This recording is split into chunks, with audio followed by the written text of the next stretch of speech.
Going on this computer. Great. Hey, Roman. Well, I'm going to cut out that part. All right, whatever. I'm here with him. He's the founder of Due Dilio and also runs the Business Inquirer newsletter. We've never chatted before, and so if there's anything else that I'm missing, Roman, please fill me in with a quick background. Yeah, no, I mean, those are probably the most interesting things. I'll start kind of a bit of a background, traditional finance background. I was an equity research analyst for a mutual fund company for a long time that did investment banking, and really started my entrepreneurial journey, I'd call it, around 2014. I started a consulting company selling alternative data to hedge funds. Interesting. Yeah. So a very non-tech enabled business, just a traditional, consulting service business. Ran it for a couple of years and sold it to a big market research firm. Nothing life-changing or anything like that. Just a small exit. Then me and my wife started a legal tech company called Transactionally, and it's a very niche little SaaS that basically does project management for transactional attorneys, project management tool for them. And I've always been involved in kind of the Boston startup ecosystem. I've always been interested in small businesses, and I think right now, and really I think over the last year or two, I think it's never been easier to start a business. I think it's never been easier as a non-tech person to start a tech business. Yeah. So that whole ecosystem is just super interesting to me. And I wanted to learn about what type of businesses out there, what's changing hands, learn about the different business models. So I started browsing all the online marketplaces like the micro-acquirers, Empire Flippers, and so on, Flippa. And I think there's a lot you can learn. You get a good pulse of the market. You learn about, what types of businesses selling for what. And I think, A, you learn, B, I think it's actually very inspirational. It's just very inspirational to see what other people have started and what's possible and how they're operating it. Obviously, some listings are more detailed than others, but to me, seeing a listing that has a lot of detail, I mean, that's amazing, And I decided to start a newsletter where I basically highlight interesting businesses I come across. So I was doing this anyway, just for kind of myself. And decided to document it. At first, I didn't really think anyone would sign up. And now we have over 600 subscribers. Excellent. It's called the Business Inquirer, and it's just a free Substack newsletter. And it's been an amazing experience, just from a learning, from a networking, from a lot of different angles. And through the newsletter, I got a lot of requests from subscribers, asking to connect me with someone that can help them analyze a business, can kind of talk through an acquisition, whether it's a content website or a Shopify SaaS or whatever it may be. And, I got kind of enough of these pings where I thought that there should be something out there where you kind of post a project or, easily schedule a time with someone that can help you kind of think these things through. Yeah. We have marketplaces for everything. Like anything you need, there's a marketplace for that. Right. But I saw that there really wasn't something that was focused on due diligence, vetting businesses, that part. And, kind of a light bulb went off and really just decided to launch it myself. So that's kind of how the idea for Due Dilio was born. Threw up a simple WordPress website. That's the extent of my coding know-how using Elementor. It's just 2 forms in there, and launched about 2 months ago. We have over 70 experts on the platform. We facilitated about, I think, 19 due diligence requests. Nice. And yeah, so we get about 1 to 3 a week, Okay. all through just word of mouth and kind of organic Yeah. reach. Yeah. There's a bunch of stuff I want to ask you about. Selling alt data to hedge funds. I have one failed business idea in there. Only one. I mean, only one. Yeah, I tried to. That's good. That's a good track record. If it's only one. No. I have a lot in my graveyard, but only one trying to sell alt data to hedge funds. I was trying to do selling podcast data. So we would run it through transcriptions, run it through several machine learning models, and try and get like directional indicators on different stocks that were mentioned or brands that were mentioned. And okay. I got on enough calls, and it was actually one of the worst sales calls I've ever had. One of these like quant guys, I don't know how the hell he got put on the calendar invite. He not only didn't understand it, but was so like demeaning and so dismissive that I just thought like, man, I don't know shit about this industry. Like I'm gonna put this one like on the back burner for now. And yeah, it's funny. I agree with you. I think selling into that industry is super tough until I started selling to lawyers. And then I realized, well, hey, hedge funds, maybe not that bad. Okay. Maybe it's okay. Okay. I've never heard that, no disrespect to lawyers, but I've never heard anyone say that about lawyers before. Really? Okay. Yeah. Anyways, we'll put that. Maybe it's just me. Maybe it's just me. I don't know. Yeah, maybe you've got the magic touch, but yeah. I think the part that I want to get your thoughts on is the concept of buying a business was not native to me. It was not intuitive. It was something that someone had to show me and very deliberately point out and be like, Andrew, you know how you're spending all of this fucking time building shit and then nobody buys it? Okay, so like if you just buy something that already has revenue, you get to skip all of this pain. Like somebody had to very deliberately show me that, but it sounds like it was much more intuitive for you to look at these marketplaces and say, hey, maybe I should just buy something as opposed to building, which you've done before as well. Yes. So I think like a lot of people I read, buy then build. Buy then build. Right? Yeah. Buy then build. Yeah. So I think that kind of got the wheels turning. And I think that's when I started really going to marketplaces and seeing, hey, what's like what can you buy? Like what exactly is there? So yeah, for me, I think that was the moment. And I've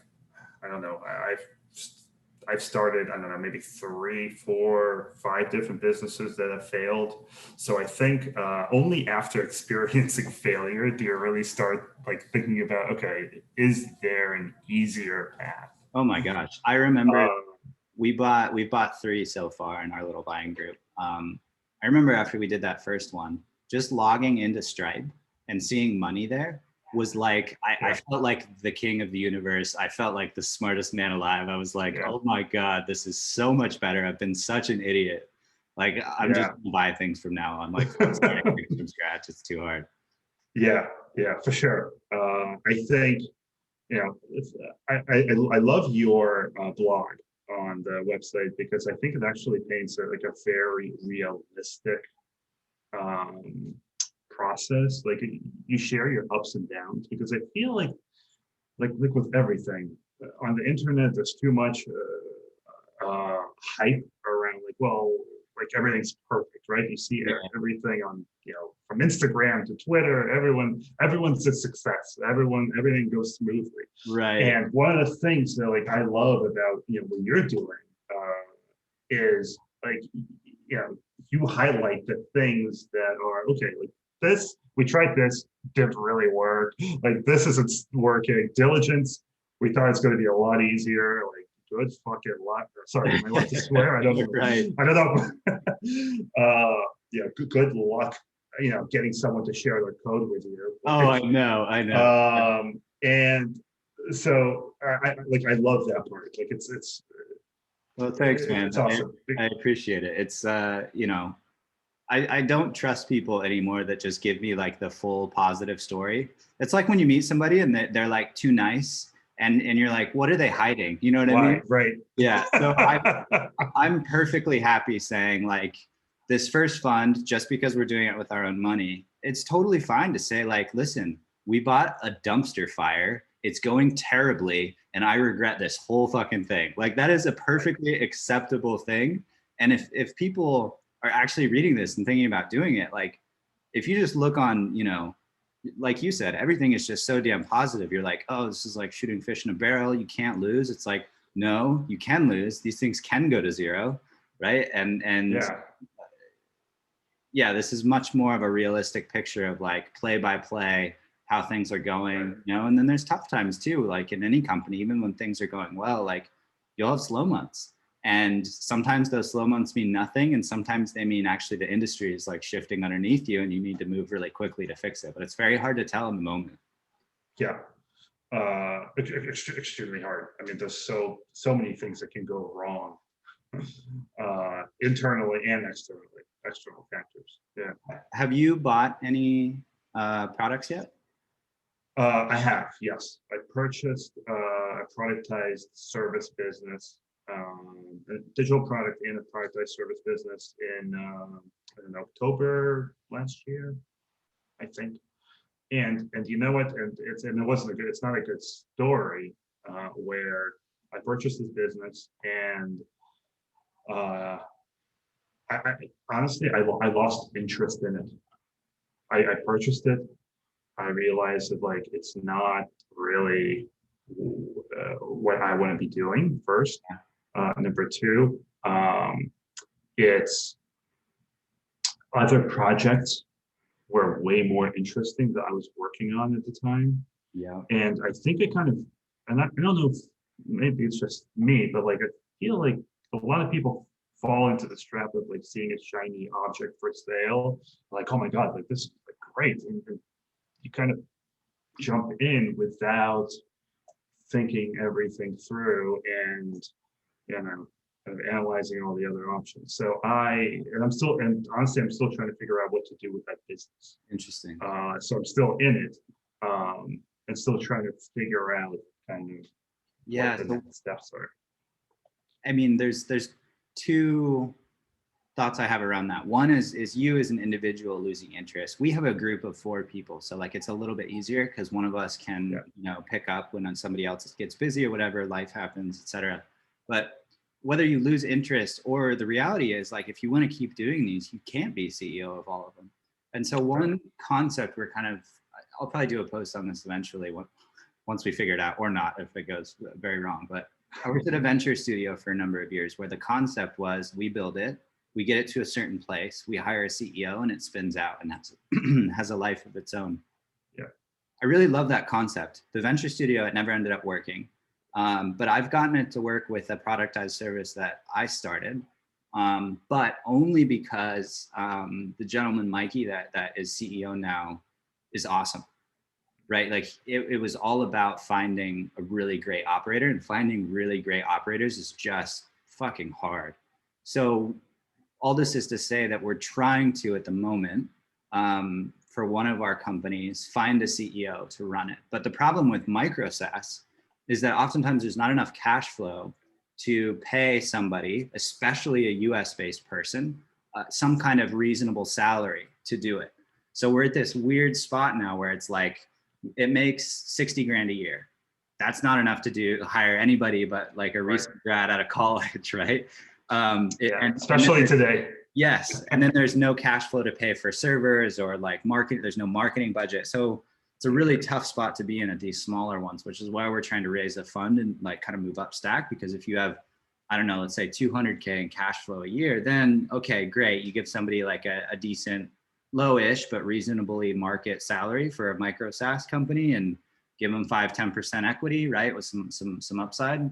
But that model of finding an operator, I really like. I hope that we can get it to work. I've gotten it to work once, but I got very lucky finding the right person. Right. Yeah.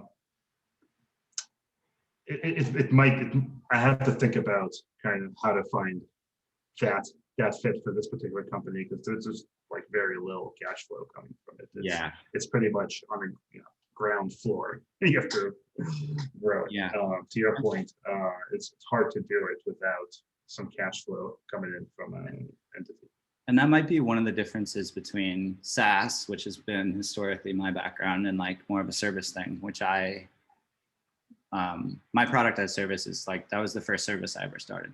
But it got to like 10K a month in cash flow pretty quickly. It took me like 3 months to get there.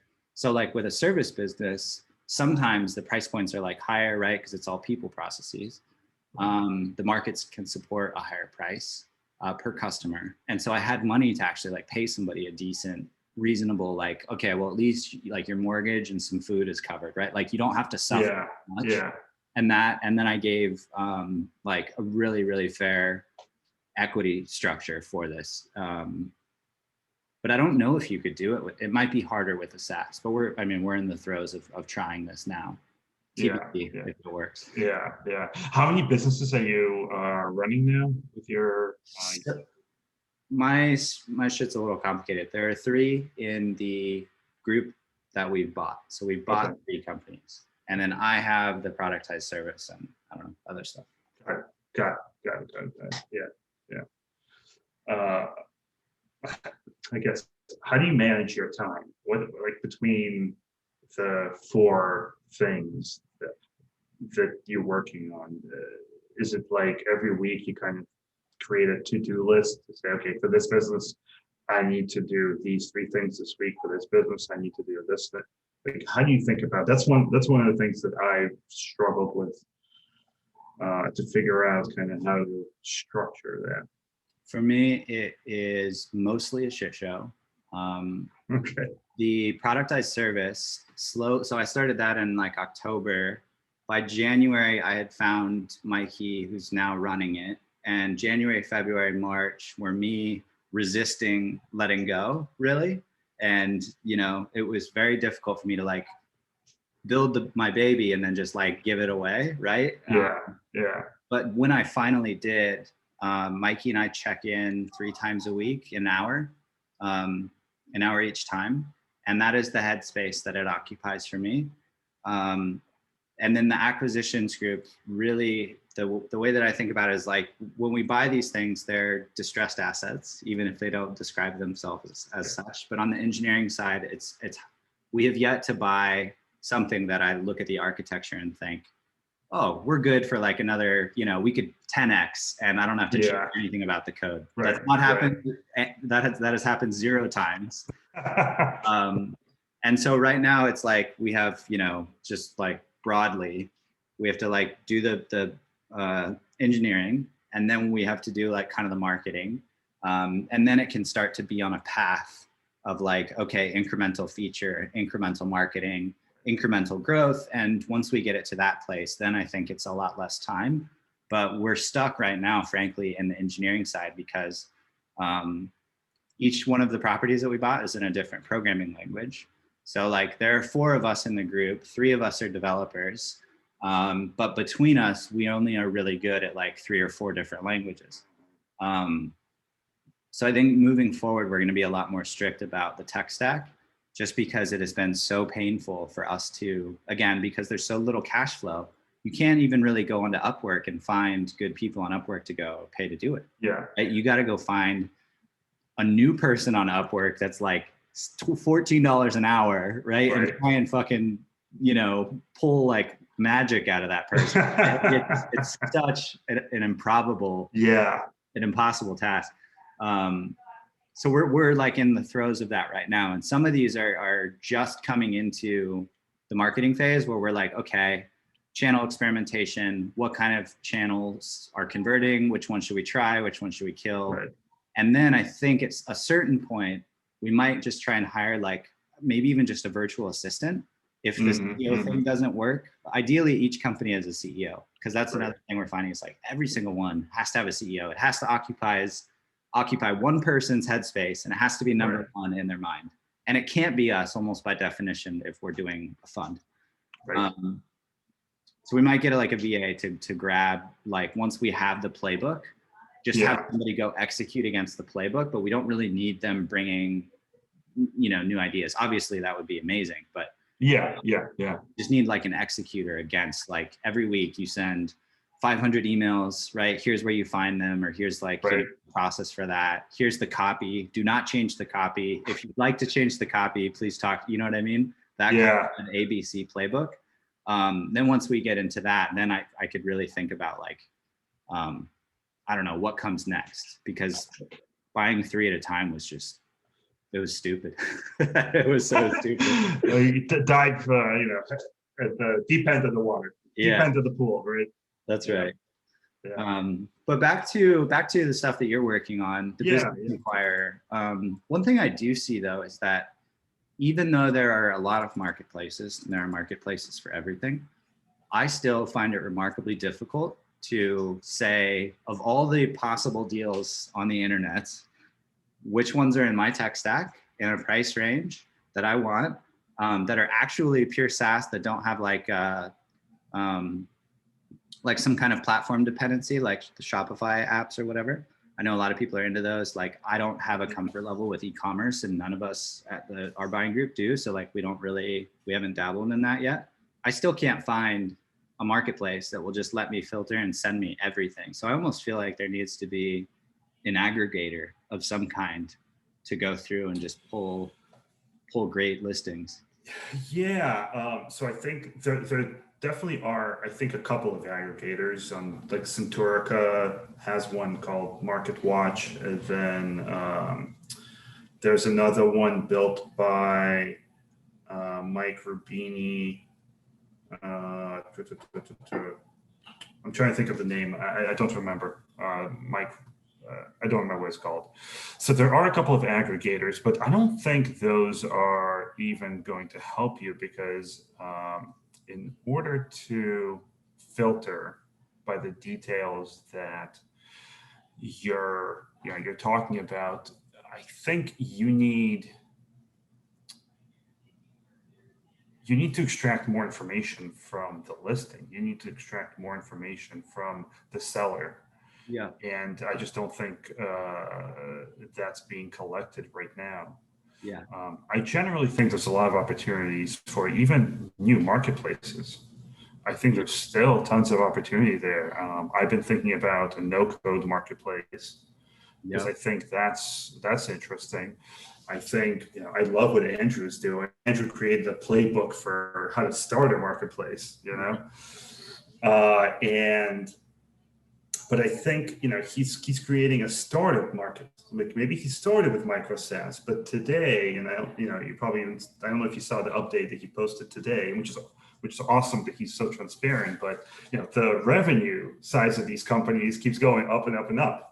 Yeah. So I think there's even, there's still an opportunity for a micro SaaS marketplace.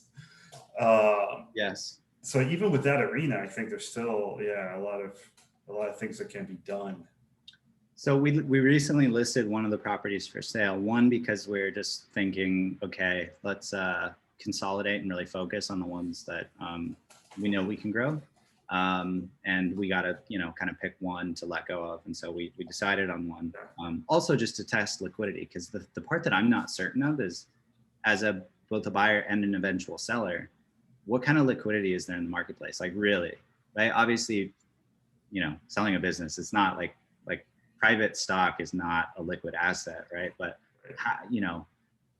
I wanted to just test and see what the actual appetite was at what price range and how real that was. And, lo and behold, frankly, a lot of the marketplaces, it's just a bunch of fucking tire kickers.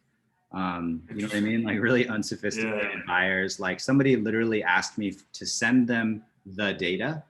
And I was like, oh yeah, let me just send you the data, which I've like conveniently placed in the fucking spreadsheet, right? Let me just share the data with you. Awesome. So it's a lot of stuff like that. But the part that I still feel like is a huge gap is like when you're selling a company or even buying a company, it's really story driven. So if I share, and we just went through this the other day, if I share our Stripe revenue for one of our projects, it's going to look lumpy.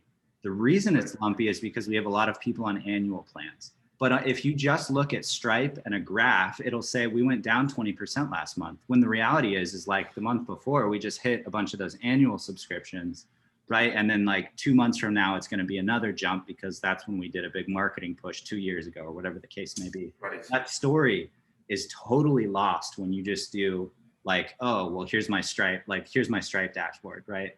Or here's my Google Analytics traffic. That can also be equally misleading and totally devoid of story. So I agree, there's an opportunity in the marketplace to like better tell the company's story. I ran into a productized service, and again, I forgot what it's called, but I can share it with you. That a person basically just writes listings for sellers. He helps them put together, the presentation, put together the package. Yeah.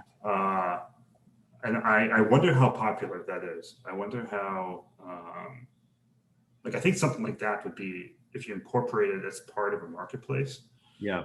Or some kind of a partnership, I think that would be very, very interesting, right? Because I think that's one way to solve kind of for your lack of story is just to have someone who can kind of tell it and put it together for you. Yeah. Right? I was talking with Andrew Gostecki. I was on his podcast. Yeah, I saw.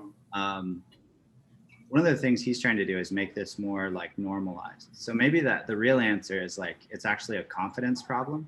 So people list in the sites, don't have a lot of confidence that they can actually sell something. So they put in the least amount of effort, right? Buyers are like just getting into the space. Most of them, at least from what I could see, are first-time buyers. So there's not a lot of confidence there. So when they request info, they don't know what the fuck they're asking for. They don't know what to look at, right? And so maybe it's just going to take time for some confidence on both the buy side and the sell side to increase enough to where people put effort into the list. Right. That's interesting. I think, it seems to me like, we're maybe in the first or second inning of this movement, right? Of this movement that, hey, you can buy a micro SaaS. You don't need 5 million to buy a startup. You can buy something, a small project, and grow it. Yep. I think we're just getting started with that. I think that, that was also the impetus for starting Due Dilio. Is I think as transaction volume increases, I think there's going to be more and more demand for vetting, for due diligence. I agree. The way I was approaching that is on the technical side, because that is something that's, I don't know that we have it figured out, but we've made quite a few mistakes so far that we're going to avoid. And we have an ever larger doc that we use to, just benchmark against when we're doing diligence. Like, right. One pretty nuanced one was we were looking at server logs through during the diligence process. Obviously, it's a Zoom screen share, and it looked fine, right? But the reality is that every 6 or 8 hours, the whole thing was crashing. But so we did the diligence of looking at the server logs, but we didn't know. I mean, it's still unfathomable to me that you would, as a CTO, have a product that has it's crashing every 6 hours. But now it's the thing I'm going to look out for, right? Right. You live, you learn. You live, you learn. Right. Well, anyways, Roman, thank you so much for joining us. Where can people reach you? So Due Dilio is just duedilio.com, kind of like it sounds, and the businessinquirer.substack.com, and of course, LinkedIn, Twitter, all the popular channels. I'm on there. Well, thanks so much for your time. It was really great chatting with you. It's great to connect. All right. Thanks, Andrew.